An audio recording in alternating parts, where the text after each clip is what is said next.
এরকম শিশুর কান্না যখন আমার কানে আসে তখন আমি সহ্য করতে পারি না, ধৈর্য ধরে থাকতে পারি না। দেখুন, আপনারা সবাই দেখেন কিভাবে বন্যার পানিতে মানুষ ভেসে চলে যাচ্ছে, জীবন নিয়ে টানাটানি। এইভাবে কি বেঁচে থাকা যায়? তাদের জীবনের কি অবস্থা! আসুন আমরা সবাই তাদের পাশে দাঁড়াই। এক বোন দেখেন ভেসে চলে যাচ্ছে, এক ভাই ওপর থেকে ওন্না দিয়ে তাকে বাঁচানোর চেষ্টা করতেছে, তারপরও সেই বোনটি ধরে রাখতে পারেনি, ভেসে চলে গেল। তাদের পাশে কি মানুষ? আমরা সবাই, কিন্তু তাদেরকে বাঁচাতে হবে, তাদেরকে রক্ষা করতে হবে। দেখেন একজন ভাই সে জীবন দিয়ে এই বন্যার পানিতে কিভাবে মরে আছে, এক গাড়ির ভিতর সে জীবন দিয়ে দিল। এই যে দেখেন এদিকে কত শিশুকে নিয়ে কত রক্ষা বাহিনী তাদেরকে বাঁচাইতেছে। তবে আমরা সবাই মিলে যদি তাদের পাশে যাই, সবাই মিলে যদি উদ্যোগতা নিয়ে তাদের পাশে দাঁড়াই, তো অবশ্যই তাদেরকে কিছু হলেও হেল্প করতে পারবো। আসুন আমরা সবাই তাদের কাছে যাই, তাদেরকে বাঁচানোর চেষ্টা করি। দেখেন কত বন্যার পানি, কত ঢেউ, তার ভিতরে এক ছেলে ভেসে চলে যাচ্ছে। এক ছেলে দেখেন পানির ভিতরে ডুবে মরে গেছে, বাঁচানোর চেষ্টা করতেছে। আল্লাহ তুমি তাকে বাঁচিয়ে দাও। তুমি দেখেন এই যে অবস্থায় মানুষের পাশে যদি দাঁড়াতে পারি, তবে মানুষ মানুষেরই জন্য, তবে মানুষকে বাঁচাতে হবে।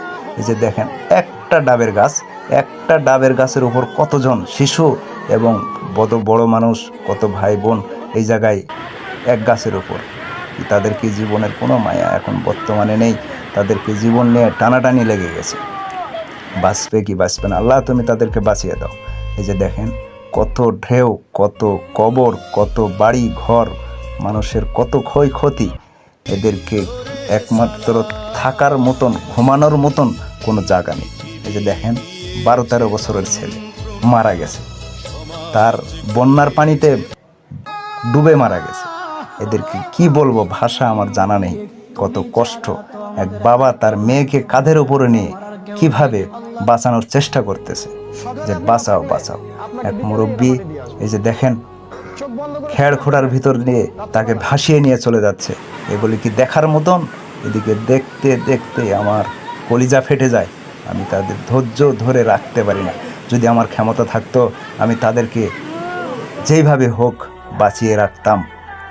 এই যে দেখেন এক ছোট বাচ্চা কিভাবে যেইভাবে ডুব দিয়ে বাঁচার জন্য চেষ্টা করতেছে, কিভাবে বাঁচবে দেখেন। তারপরেও নৌকা দিয়ে অনেকেই উদ্ধার কাজের জন্য এসেছে, তাদেরকে ধন্যবাদ এবং তাদেরকে আমার ভালোবাসা রইল তাদের প্রতি, যেন এইভাবে আরও অনেককে উদ্ধার করতে পারে।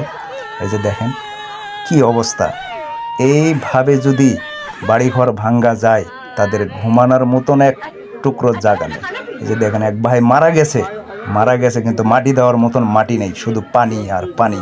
এত পানি যে এক কবর দিবে সেই পরিবেশও নাই।